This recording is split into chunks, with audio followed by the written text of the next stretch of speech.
Because I remember it was all about fairness. That's all I could think of, you know, and it's not fair. Took me a long time to figure out life isn't fair, and it's still really hard.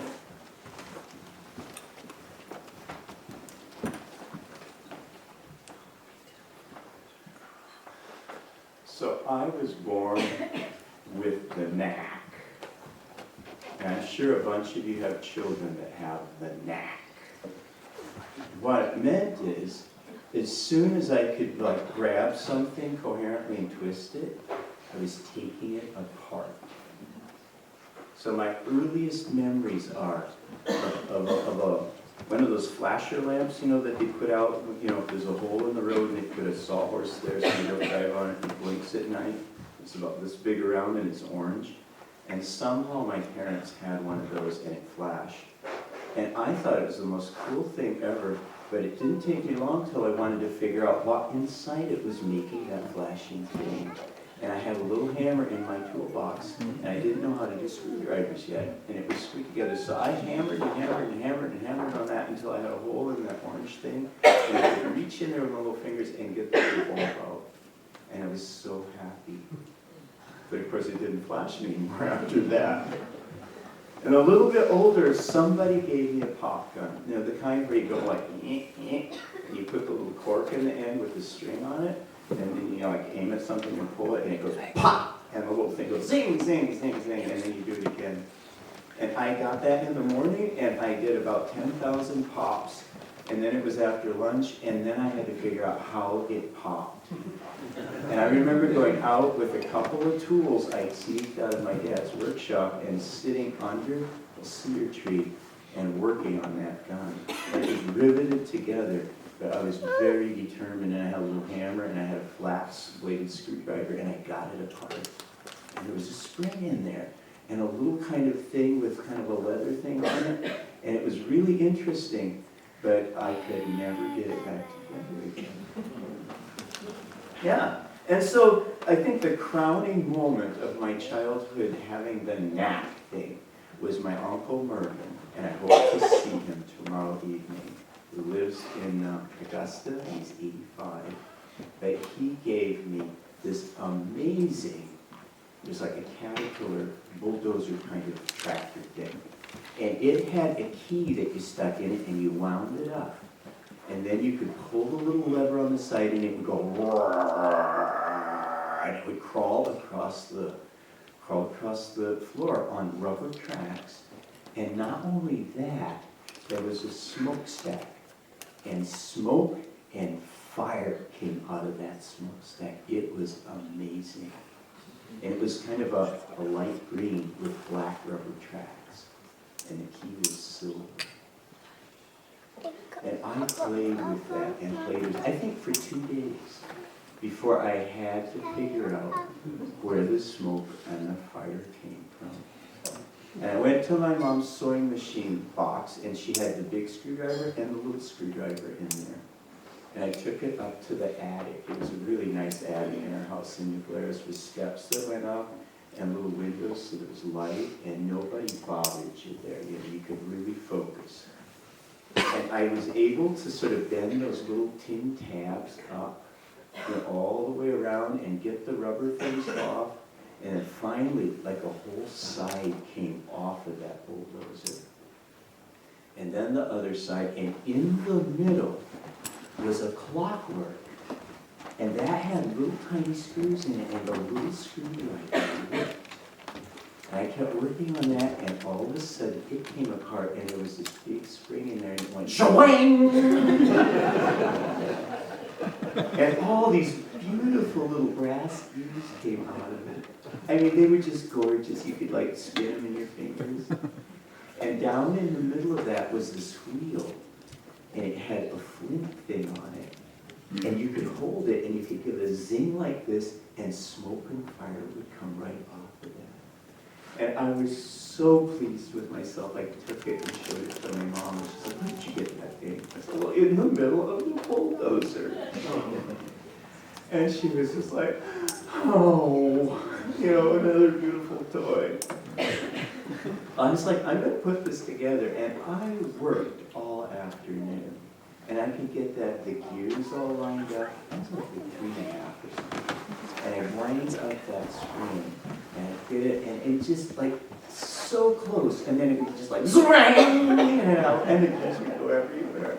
And I finally gave up on it. I put it in a shoebox, and I was going to do it later when I could figure it out, and it just never quite happened. That was me, and that was the knack, and I'm sure you've got a few people like that in your families.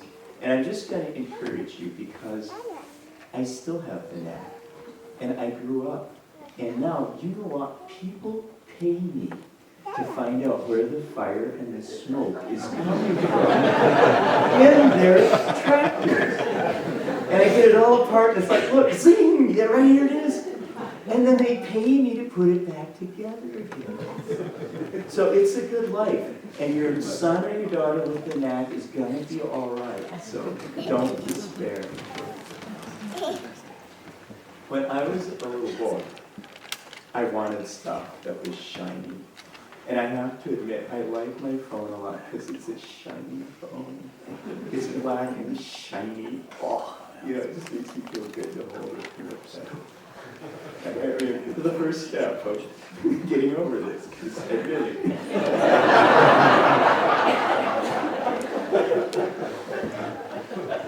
So my little story here is the 3 stages of prayer. And the first stage is me in the farm food store with my dad. And I'm less than 5 years old. I love that store. I knew where everything was, every aisle. I knew where the brazing rods were, and the welding rods, and there were horseshoes and horseshoe nails back then, and where the handyman jacks were, and all the oil and the stuff. And I knew what we needed, and I knew what I needed. And I would, I would think about, and the thing I remember, and needed this pen light, and it was shiny. And it was little, you could just put it in your pocket, and you could use it to look in the dark and find stuff. When you really needed a flashlight, and it wasn't big and clumsy like those other flashlights. Boy, I needed that thing. And I kept thinking about it, and I tried to telepathy, tell my dad that I needed that flashlight, because I was kind of a shy kid. And he didn't catch on, or else he was ignoring my telepathy. And it was like the 3rd time through when I really, really knew, we'd come back, and finally I just took it, and it had a little thing that you push, click, and it went on, and click, it went off on the end, and you could unscrew that and put the batteries in, and the front was pointed just real curvy and nice with a tiny little bulb. It was just beautiful. And I put it on the counter. It was close to where you checked out.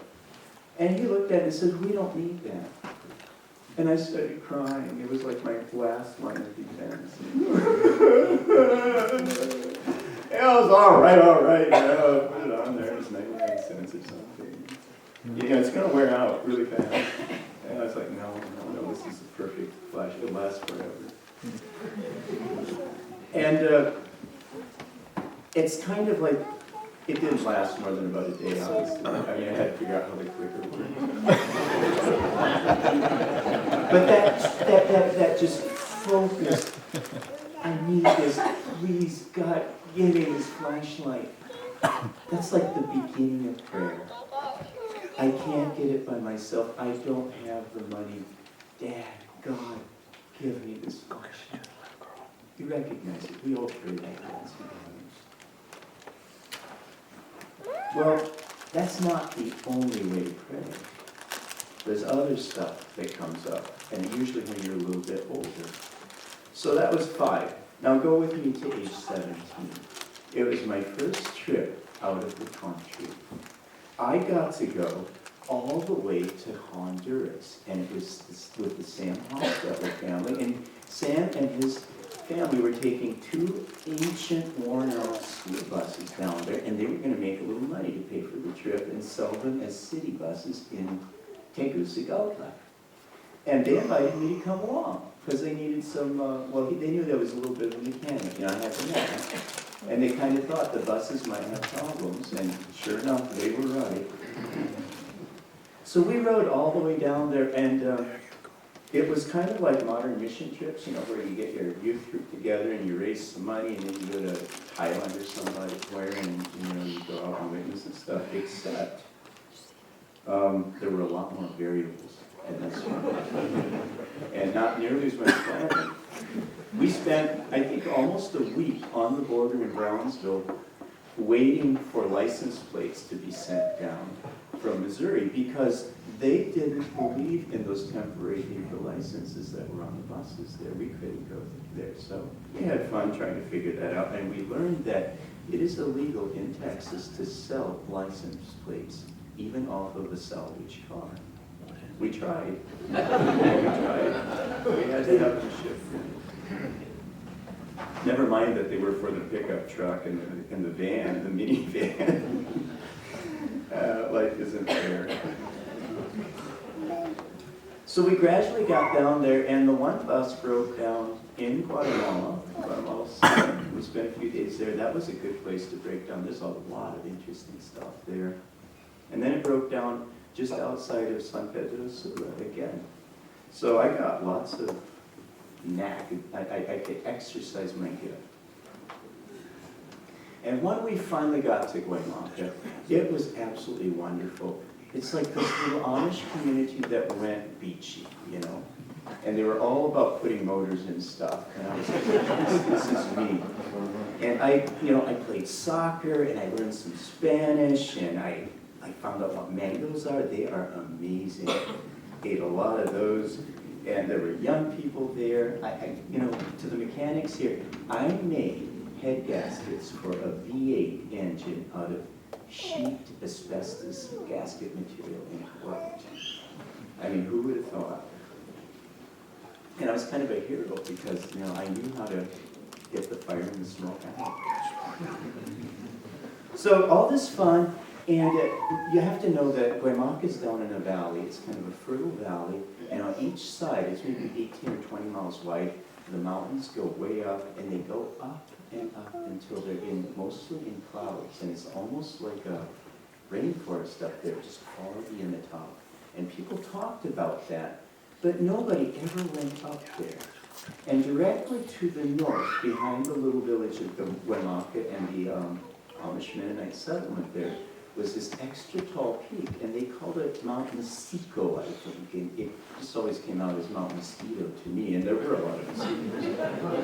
But I was kind of agitating to climb that mountain, and so I kept figuring out which accomplices among the boys would go with me.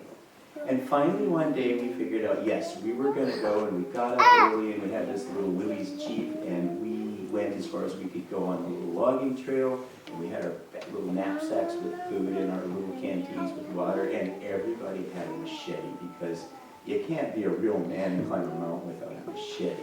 And we went especially intentionally over by the places where you had a machete to get through. You have to, when you have something, you got to use it. It's just the way it is when you're a boy. And we climbed, and we climbed, and we climbed, and we climbed, and we got to this promontory, and we ate our lunch there, and we could see down over the valley, and then it was kind of into the clouds. And so we moved on in there, and it was strange up there. It was kind of like in a foggy, kind of like this when it's raining and you're out beyond, over there where the log cabin and the smoke and the pile of ashes are. But we couldn't see very far. I mean, there were kind of orchidy things in the trees, and we were kind of looking for unusual animals, didn't see any of that, but we kept kind of going, slowly, gently up, and then kind of down again, and then up again. And I was all about, this is not going to be satisfactory until we get to the truly top, highest part. And we did this quite a while, and then the other boys were like, the girls are coming over from San Marcos tonight to play volleyball. And I was like, yeah, and that almost distracted me from my primary focus. But it didn't quite. And finally we decided, you guys just start heading back. I'm really fast and strong. I'm going to keep going. And I'm going to just make sure I'm at the top, and then I'll turn around and sprint back and catch you. So they turned away, and I kept going north. And it just I went a long ways, and finally I was like, you know, I really think I'm going downhill more than I'm going uphill. And maybe I should just turn around and head back, because, you know, it does seem like it's getting on towards evening. I couldn't see the sun, it was foggy, you know, and kind of rainy and drippy and everything. So I started heading back, and then you start thinking, you know, what could you do to make this go faster?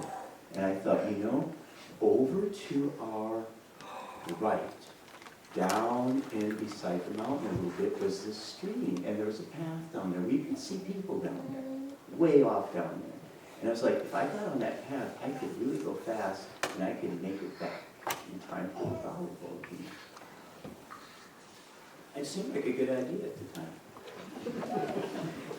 time. So I headed off down the side of the mountain.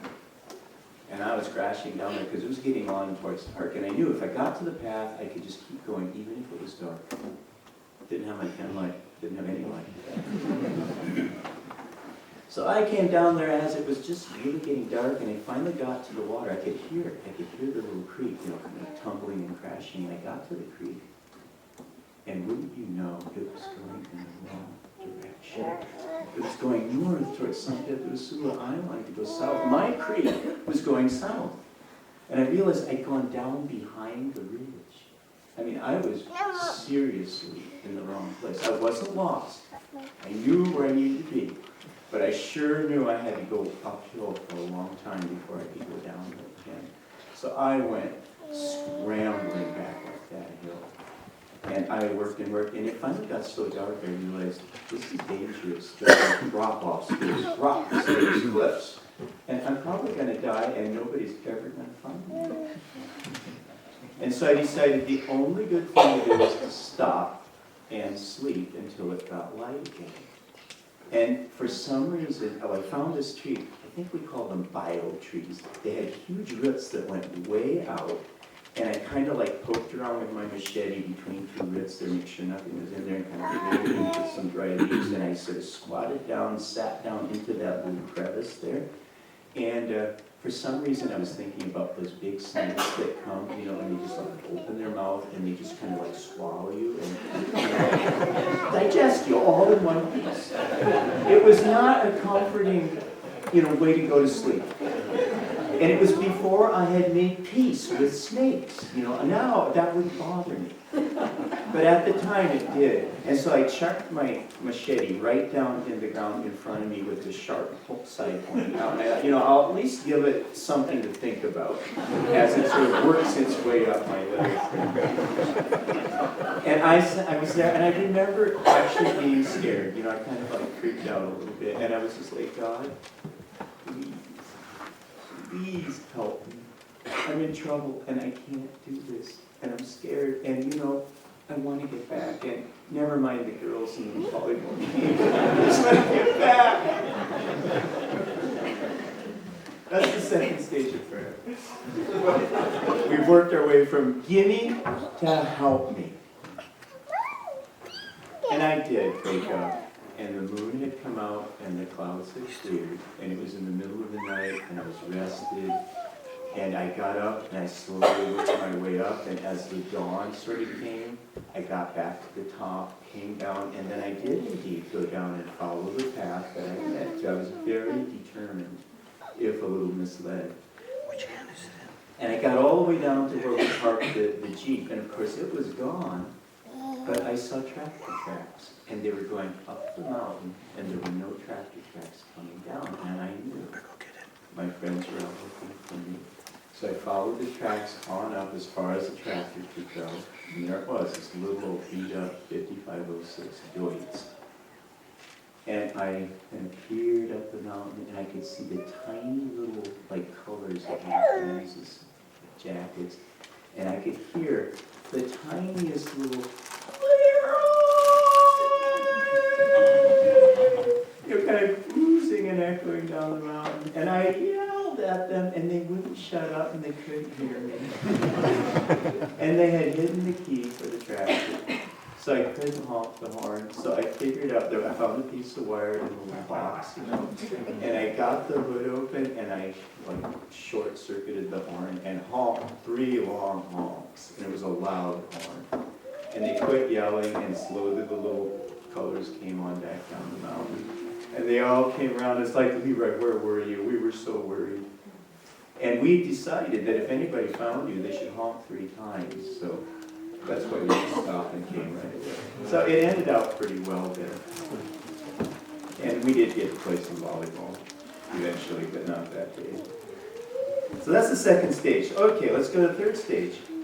Now you have to go with me, and I'm a little bit older. I'm in my 20s. I'm going to school. And my sister Regina is in big trouble.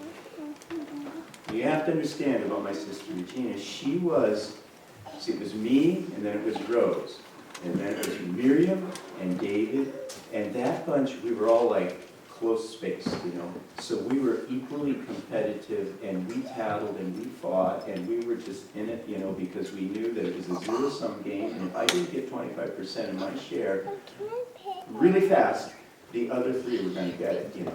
But then Regina came along, and she was enough difference in age from me that I felt like this kind of big brotherly, almost parent-like concern for her.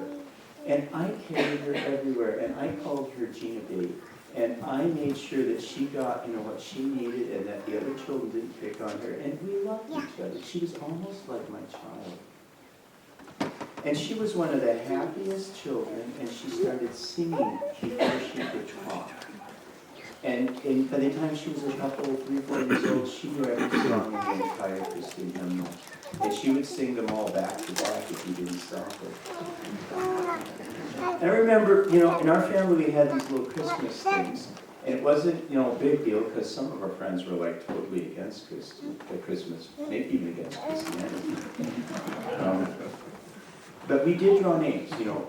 We'd all draw names, and then one of us would have one of our other siblings, or mom or dad, and then we'd get something for them, you know, for our Christmas thing. And I got her name this one year when she was about 4.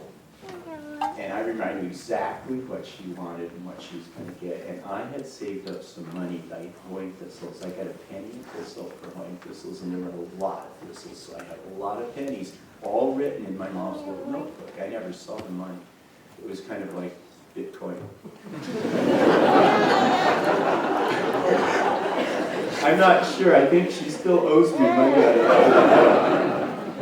But there was this amazing Fisher Price frog. It was green, light green with dark green spots on it. And it was at Walsh's General Store in Muskie Bay. And I checked on it regularly. It was just one of them. And I just wanted to make sure it didn't get away. And it had a yellow little tube that came out of its back, and then there was like a little squeeze ball on the end of that.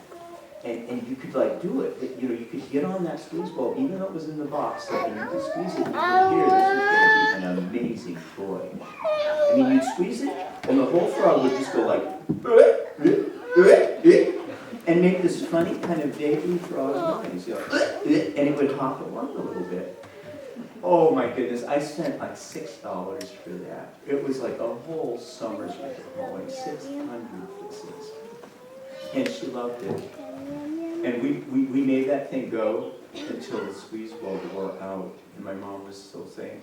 And it's wonderful. And I talked about this a year or so ago when I was out at Regina's house, and she said, "You know what? I still have that."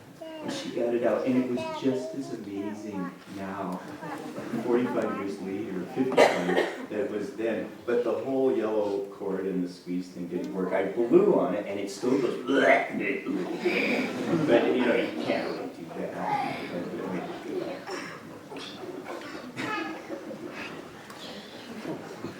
Oh. Well, Regina grew up, and I went on to do other things. And Rose was teaching school at Lake Creek School out there in near Hershberger, Oregon, and Regina went out to visit.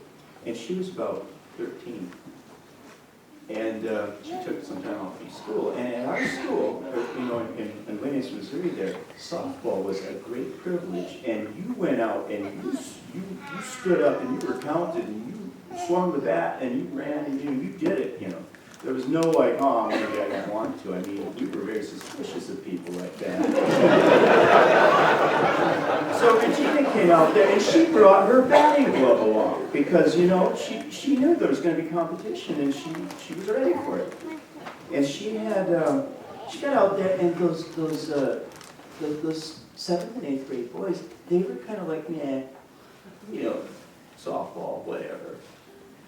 And she stoked them up, and she went out there and she got her batting glove on, and they were just like, ah, yeah, girl, and they moved in on her a little bit, you know, feel good. And she reared back and swung, and she hit the ball over their head. And they were just like, whoa. And then they were just kind of like a little intimidated, and you know how boys are when they're a little intimidated like that. They locked her out when they went in. She was kind of coming up at the last, because when you play ball that hard, like your hair comes out of your cover. And she had a little pocket in her dress, and there was a comb in there, and she could just like flick her covering off and comb it all back and clump it back on and put her little batting glove in there, and she was ready to go. They were quite impressed. They did, you lock the door, because, you know, you can't just let a girl like that over your head like that. But she was up to them. She went around to the side. She knew which window was at last, and she pushed it up, and she climbed in through the window. They never forgot her. And from that day on, those boys played softball. Yeah, she was inspiring like that everywhere she went. And I was like a proud pop when I did plays like that. Well, she was smart, she was quick, she was full of life. And the boys noticed there in Missouri. And Dwayne noticed over there in Paris, Missouri, one time when they went over to visit. And he had romantic feelings for her. And he was willing to act on those. And he came over and he was like, you know, we want to talk about this, you know, and he convinced her somehow. I mean, I don't know how he convinced her that he was worthy. He wasn't. He was not worthy. I mean, nobody would have been worthy, but for sure not Dwayne. He was short and obnoxious and like a smarty pants. You know? I could tell from a mile away that he was not worthy. But, you know, Regina wanted him, and what Regina wanted, I gradually learned to accept. And they became engaged to be married. I'm skipping a lot of details, but you don't need to know all this stuff. Well, we found out that he had hemophilia. It's a disease of the blood that is genetic. And it wasn't that scary because my dad has hemophilia, you know, and he lives with it. It just means that if you get whacked, you know, in your normal daily life, you're likely to bleed a lot longer and you don't have a clotting kind of capacity in your blood. And so you have to like take it easy, and it takes a while to heal back up. And you can go to the hospital, you know, or wherever, and you can get Benefix or something, and you inject that into you, and that gives you temporary clotting ability till you get healed up again. So, you know, that's not scary. What you know about and have names for, that's not really scary. It's the stuff you don't have names for. Well, just before they were about to be married, Dwayne was in, for some reason, I think he whacked himself. You know, because he was not a very temperate boy. And he got, you know, one of these transfusion thingies. And it was just routine, no big deal. But it was back there in the 80s. And it was in the run-up to the AIDS, HIV, whole epidemic thing. And if you think COVID was bad, people really flipped out about that particular virus. Now, it was not nearly as contagious as COVID was, but it was a lot more deadly. Like 99.999% of everybody who ever got it died, and they died ugly. It was a hard way to die, and we were scared. And wouldn't you know, he got infected because the blood from that transfusion that he got had some of that in it. And it was before people knew, before they were asking questions or judging or anything, you know. Well, we didn't know right away, but we did find out. He tested positive when there was finally the first street test. Is that me? No, okay. And, you know, actually, he tested positive just before they were met. They were already engaged. And I remember trying to tell Regina, look, this is not a good idea. And my mom tried to tell her that. But you know when you're 18 or 19 and you feel immortal and you are in love, you know, it's kind of nature and God's way of continuing the human race. Really it is. And you think everything will be all right and it will be all perfect. And in fact, it'll be okay. I'm not trying to discourage you at all, you young people who are not married.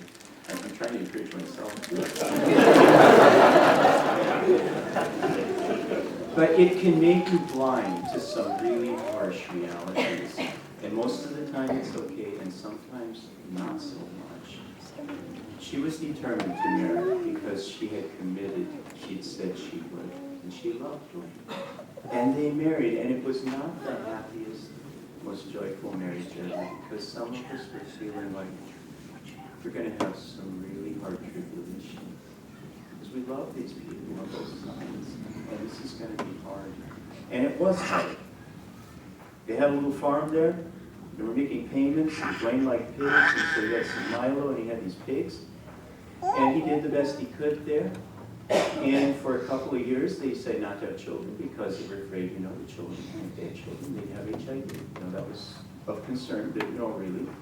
Well, they went to some chiropractor, osteopath, you know, had a whole bunch of names on it, but none of them were medical doctors. And that guy said, there were a lot of conspiracy theories about this and how he fixed it and how it worked and everything.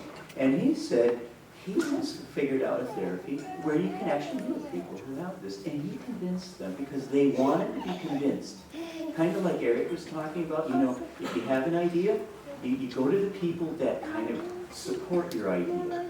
And they were kind of like, oh, we're doing our good research and everything, but they really were just looking for affirmation. And here they got affirmation, and he seemed like a kind of a doctor guy and everything. So he did his stuff to them, and they were healed, and he said, absolutely, tests come back positive. You're going to have a kid. You know, everyone wants to have children.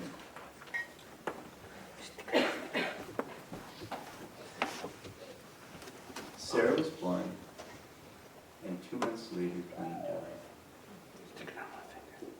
And he didn't die easily. He was already sick before she was born. He was out combating Milo, and some of that dust got into his lungs, and he never got over that because the AIDS virus kind of depleted his immune system. And it's not AIDS that kills you, it's your depleted immune system, and then opportunistic infections come and get you, whatever they are. That's what got him. It went to his spine and went crazy. It was awful. I sat by his bed at night sometimes, you know, just to be with him so we could sleep. And he finally died, and we were terrified, you know, nobody wanted to touch his body. Because we didn't want to get sick, we didn't want to die like that. And the rest of the community there was terrified, and you can't blame them. They didn't want to have that happen to them, but because we supported Regina and Sarah. In their, you know, well, they weren't really manifesting any illness, but they tested positive. Both of them did.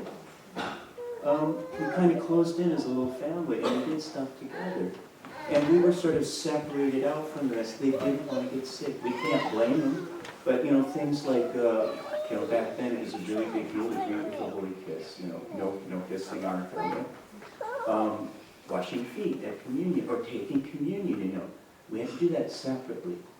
And so I remember, you know, it was stressful because this is really important stuff. It's like monuments, you know, our rituals that we do are our monuments now that remind us of the nature of the grace of God and the nature of how God brings redemption. And so those are important to us even if we don't fully understand that symbolism. And so it reached right into that, and it was disruptive and difficult.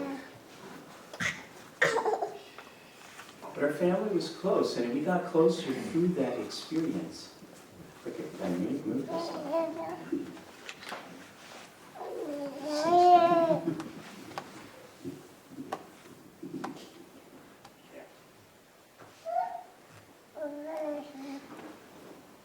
It just keeps going.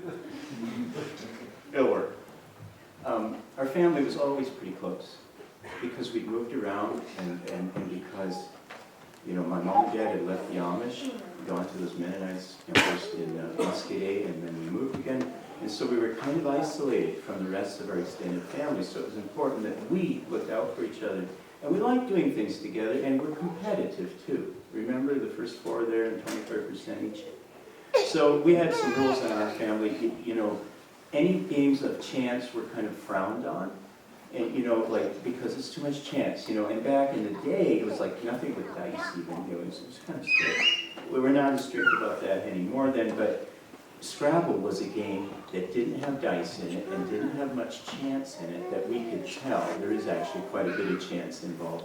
And it involved competition, and oh my, was that something. We played Scrabble, like, and there was blood sometimes. I was asking, you know, was there blood, you know? And even to this day, when I play with my sister Rose, she's a little better than me, but I can beat her sometimes. And she still gets a little cocky. And I'm 16, she's 15. So we play Scrabble, and we'd have our family stuff. And in that sort of thing, well, we couldn't tell, but you know, the day came, the time came when we realized, you know, Regina is losing weight. And she would go and she would do house cleaning with my mom. That was the way my mom financed each one of my brothers and some of my sister's farms. You didn't know house cleaning could do that. It doesn't take much. All you have to do is not spend that little bit of money each time, and you'll have a down payment when it's time to buy a farm. And once you got your son or your daughter kind of in there, you know, roped into it, they make the down payments. And eventually they pay back the down payment you made, and then you got money for the next time. She was like a Proverbs 31 woman. She knew how to go out and gather some money and buy farms. Now, you don't spend that on peanuts and pop. You save it and, you know, farm, and land is important. Well, she was still starting doing house cleaning, and because Regina needed income, and she was feeding the pigs, but it was not easy, she would go house clean for her. Well, the day came when she couldn't do that anymore. She was simply too weak. And that was not Regina. There hadn't been a day in her life when it was like that. And so Mom showed up at Linda Walsworth's big old mansion down at the country club without Regina. And Linda was like, where's Regina? I mean, half of the reason she hated them was she liked having Regina there. You know, sing and carry on and do stuff and you know, have fun with one of her sons there, you know. And Mom said, well, you know, she's HIV positive and she's getting weak and she's going to die eventually. And Linda was, you know, she was a rich woman and she was used to getting whatever she wanted because she had enough money to buy it. She said, there's a cure for that. And I know this doctor down in Kansas City, and you just need to go get, you know, see him. And Mom was like, no, we've looked at everything. You know, there's the ATZ, that's what people took.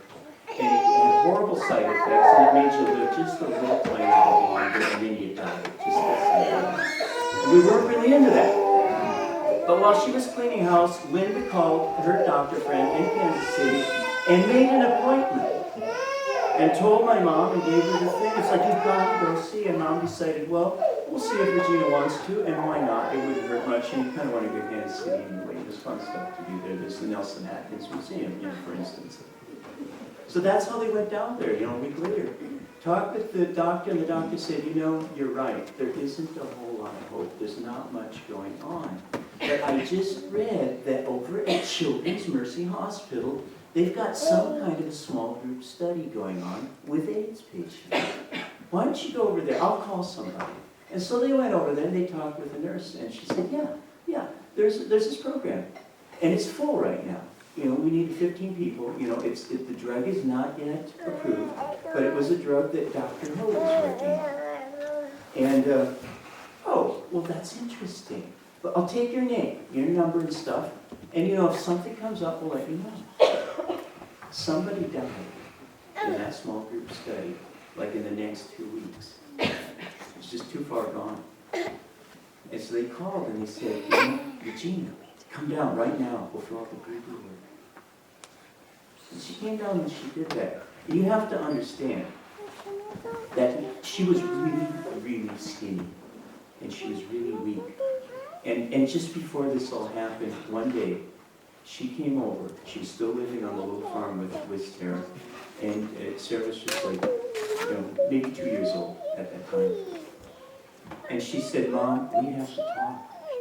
I know I'm going to die. And it's not going to be far out. And we need to sit down, and these are the songs I want you to sing in my funeral. And this is the way I want the service to be. And Mom, you're going to take care of Sarah. And I'm so sorry. That was the state, the emotional state. That was our family at that time. So this was just grasping at straws. We weren't expecting much, but you do it because they call in the sales room. Somebody died, so you have a spot. Signed her up, and it wasn't long until they started doing that therapy. And it was called, what was it called? It was a drug, try something. He'd figured out some way that it was a vulnerable spot when this particular HIV virus did its replication, and that if you had just this sort of thing going on, it would kill it right there. So it didn't get everything, but in those moments when there was what was cell division, that's when you could get it. And she started taking that medicine, and it wasn't a week until she noticed the difference. And in a month, she was gaining weight. She was getting stronger. And in a few months, we realized it looked like she might not die. And we had, coming into this, our family, we were all young and hardy, and we weren't ever going to die. You know how that stage is. And you just, dying is for old people, and who knows when that will ever happen. And that was just like, whoosh, a few minutes ago. But what it did to us is we recognized that we weren't going to die, that Regina was going to die. And so the stuff we did as a family became accentuated and elevated. And maybe we were playing a Scrabble game, and Regina was still part of it. And we would be thinking to ourselves, this could be one of the last Scrabble games we'll ever play with our sister. And so what it did is we really focused on that because we want to remember this. And it changed the way that we lived. And so we were baking potatoes. You savored every bite. And you listened carefully to just what each one of us said. And we thought about it because we've got to remember this. It's not forever. And we love it. And we don't want to forget it. Well, the wonderful thing is, Regina is still alive.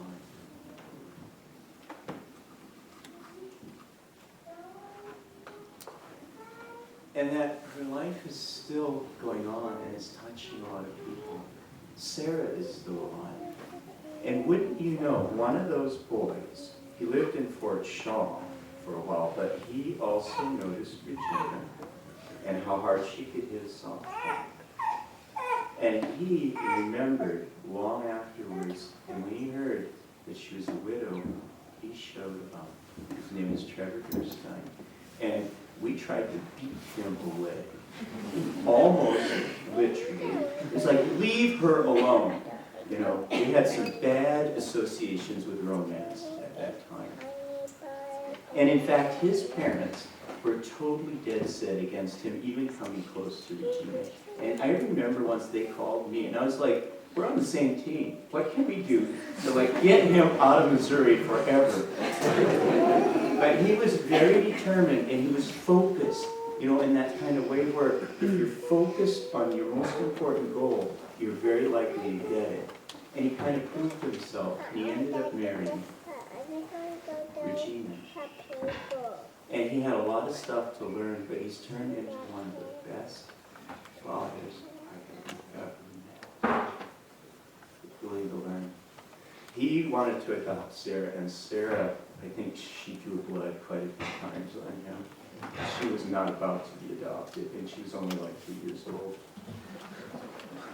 But that changed. It changed. He learned to be a parent, and Sarah learned to absolutely love him as a child. And Sarah prayed. She prayed for brothers and sisters. She needed brothers and sisters. She just knew. She was devout and intense. And Trevor and Regina decided to take adoption classes to humor her. And because they were a little interested themselves. And they're like, well, maybe, maybe not, but we might as well. You got to stick your neck out if you want to have a chance at having it chopped off. And they did 2 classes, and then the Children's Health Services from Albany called them and said, you know what? We have this problem, and we think you're the solution. We've got a family group of 5 children from 16 months up to 9 years old. And they cannot be separated because they'll go crazy. Because they've been living, basically, the 9-year-old's been taking care of them for the last year. She dumpster dived, so they can't keep eating. The mom found meth, and she loved it more than she loved her children. And it took a while until people caught on. So yeah, Sarah's prayer got answered.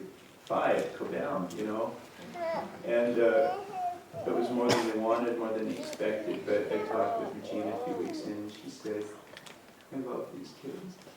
We want. And it took a while. I have to tell you, I love my long beard. It's just the way my grandfather gave me his beard was. But I had to do something to mark the day I got 5 nieces and nephews all in one day. And I shaved my entire head. And when I walked into the house out there, my mom didn't recognize me. And she was really put out. But they got over it and grew out again, and I was able to tell everybody about my 5 nieces and nephews, because, they ask, what's the deal? No hair.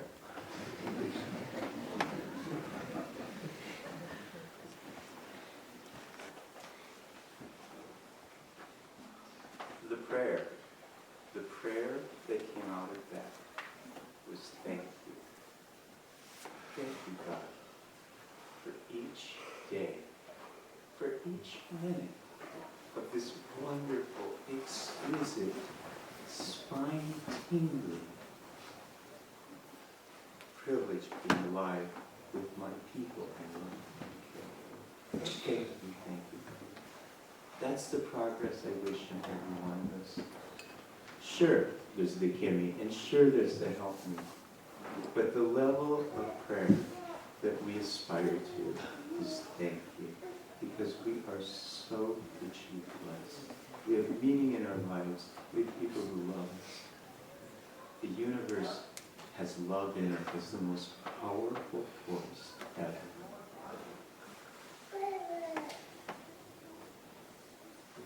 I was going to save some time to talk about storytelling techniques, and I have a couple minutes. Let's see if I can do this.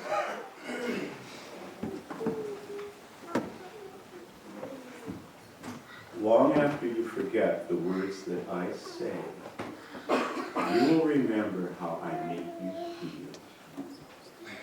That's one of the keys to storytelling. And dogs and animals are really good teachers about that. Jacob was a huge St. Bernard, and the neighbors got him out there in Kansas because they thought that he would be a good cow dog. And it turns out St. Bernards are terrified of cows. Absolutely terrified. Now they do enjoy drinking milk from cows, but they don't want anything to do with cows. This particular St. Bernard loved cats. And there were about 50 cats on that farm. And he rode herd on the cats. He kept order. If a cat was like obnoxious at the, they had like 5 milk dishes, big milk dishes. he would go over and deal with the cat if it wasn't drinking nicely with the other cats. He was an unusual dog. And he was also very protective of all those cats. If a neighbor cat came over, Toms usually, to fight with the Toms, the Tom being attacked would find Jake and retreat between his front legs. And the neighbor cat had to deal with Jake. And usually the local cat won. That was the kind of dog he was. He was harmless and friendly to everybody.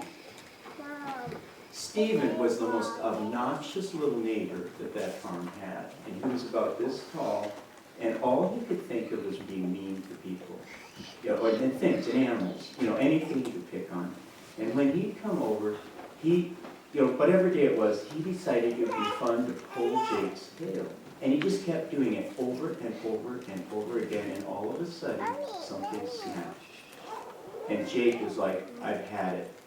And he turned into what you don't want to become as a parent when your child does that to you. And he was just like, "Rah!" And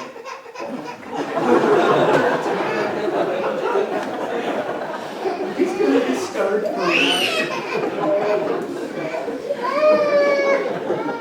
I am so sorry.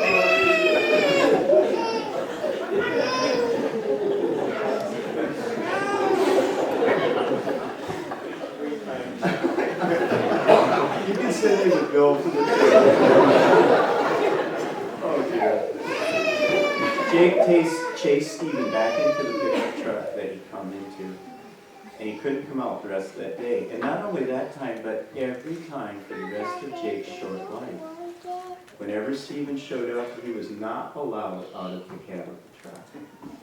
Stephen knew it was going to be dangerous. He didn't have to do much, Jake didn't, but Stephen knew to stay in there.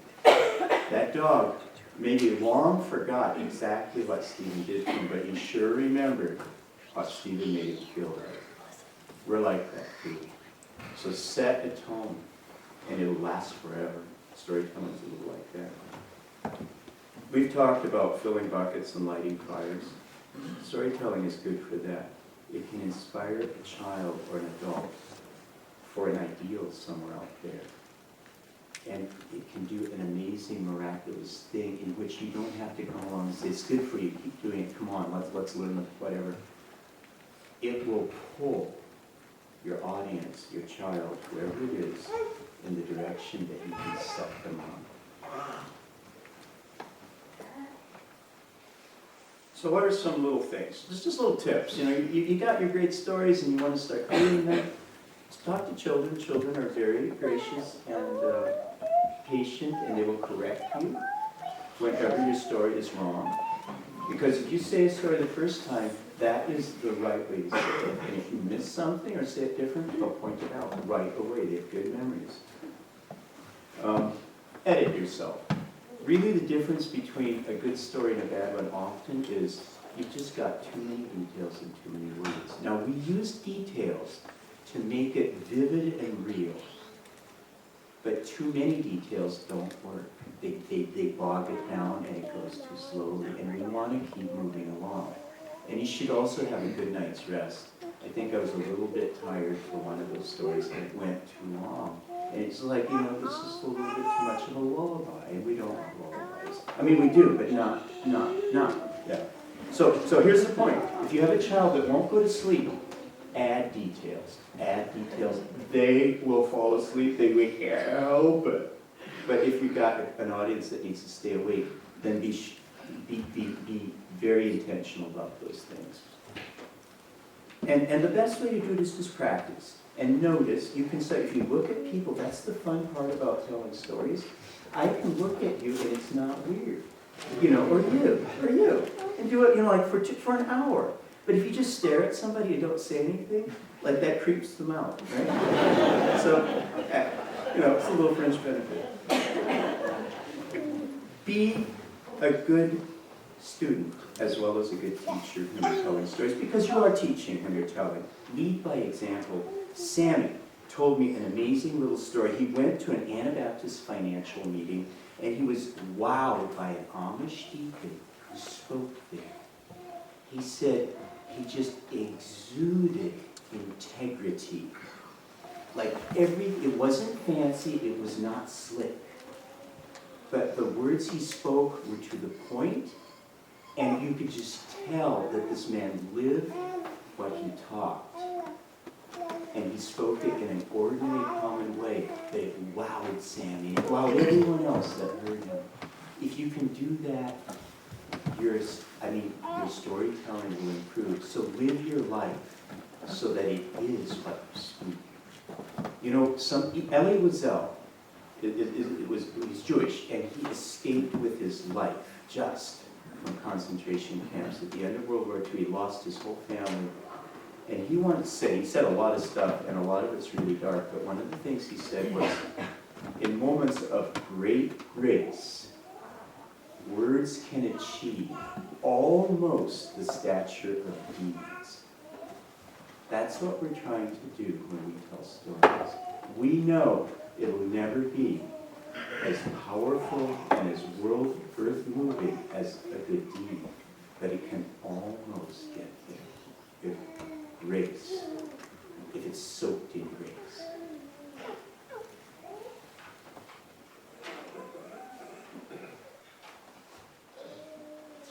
Why do we tell stories? Just a few things here. It's a way of understanding our personality and ourself. We've got two halves to our brain, and we think that architecture makes it easier for us to have conversations in our mind. And it makes it easier for us to know. I know what my response is to a certain situation, but if I get to know you, Val, a little bit, I can, on the other hand, kind of know what your response is. And that's quite sophisticated. Not just my response, but yours. And I can think about those two things, and I can anticipate what you would do in this situation. And it's an amazing and a wonderful thing that humans can do. So I can contemplate and understand your reason for doing something, even if I don't approve of it. And it can influence me, maybe to decide that that is the right way to do. Storytelling's a little bit like that. It's presenting characters in a way that you can understand them and hold them, and then sort of compare them with your own sort of take on things, and maybe adjust your take a little bit. You know, if it's a good example in the story. Now, if it's a bad example, then it would be a horrible warning, and you just kind of like, let's not go there. You know, that would not be a good idea. So that's an important part of what happens there. We have sometimes, issues, and they're just like we've been injured, in real ways, or in psychological ways, or in imaginary ways, and we're just kind of messed up, and we don't respond well. And sometimes if we can put a word on it, as the campers are asked to do, get it out and examine it and have somebody else speak to it, we can change that loop of maybe really negative and wrong stuff that we're telling ourselves, and that makes us who we are.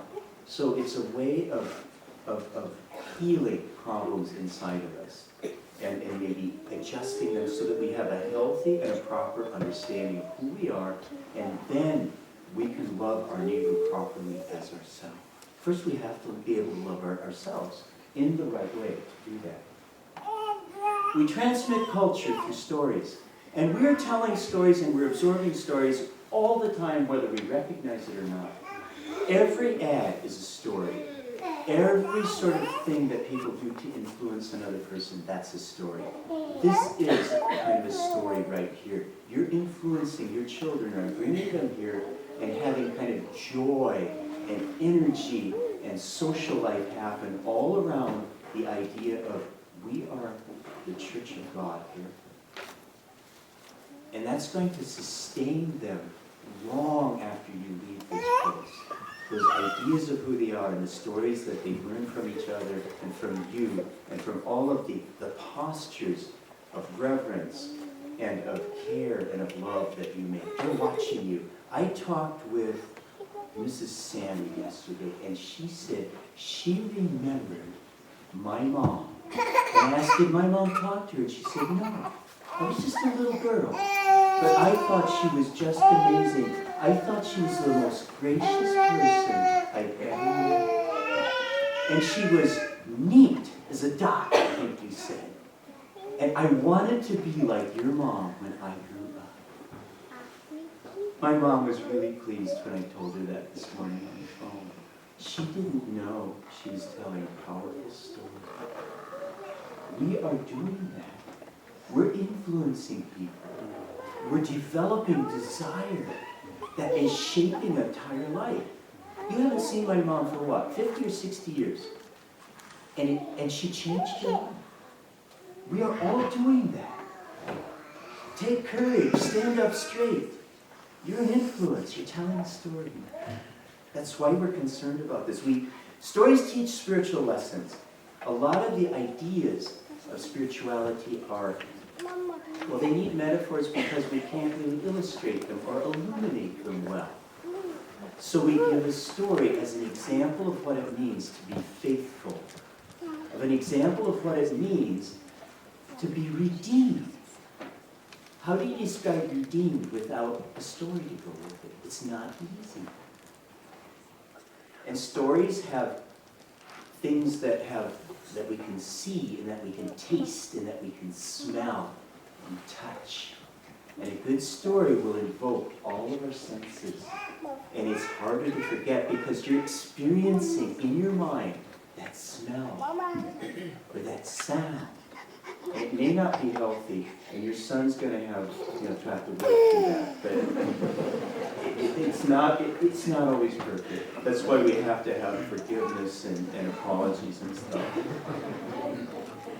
So way for weak people to address the strong. The best example is Nathan coming to King David and having to tell him, you are a bastard. You did the most evil, awful thing imaginable.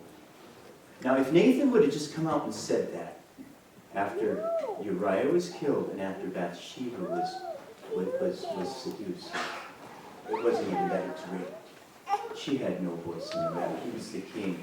She could do nothing but do what he said. Nathan would have got his head removed from his body real quick. Or the fifth rib, that's what Joab usually did. You see, he would count 1, 2, 3, 4, 5, smacked. That's the way they did it in the Old Testament, at least in that time. Yeah, under the fifth rib, how did they know? I mean, you can't see through unless they're really skinny. You'd have to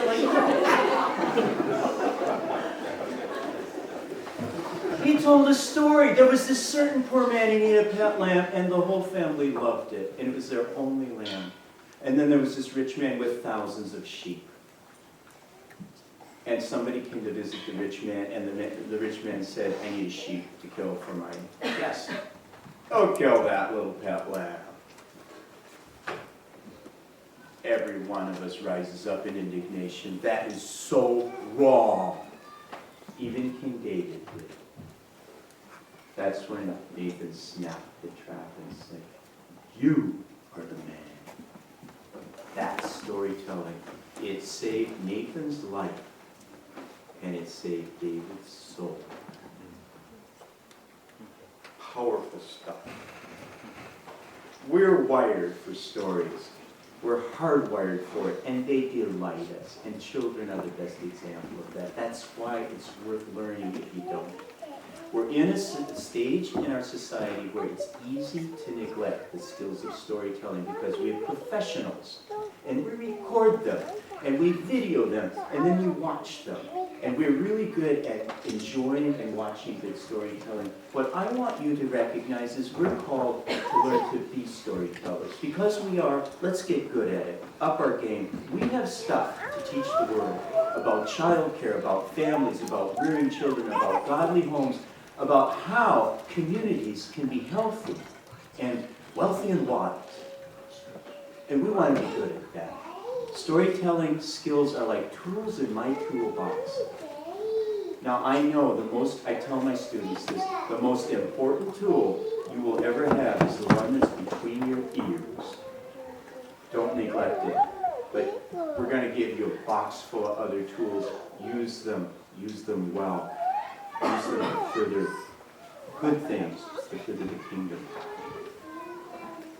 I'm over time. Here's the deal. I think I'm being recorded, and my email address is leehersh@gmail.com, LeeHersh. If you email me and ask me for notes, I'll assemble a bunch of notes and I'll give them out to you. Stuff I know about storytelling. And it's also on the address sheet. So if you do that, I promise you I will get that to you. I said I'd do that 2 years ago at SMBI, and then my dad died like 2 weeks later, and I completely forgot it until now. So I'm going to send those people their things. Thank you so much for being interested, for being here, for telling your stories and living them out as well.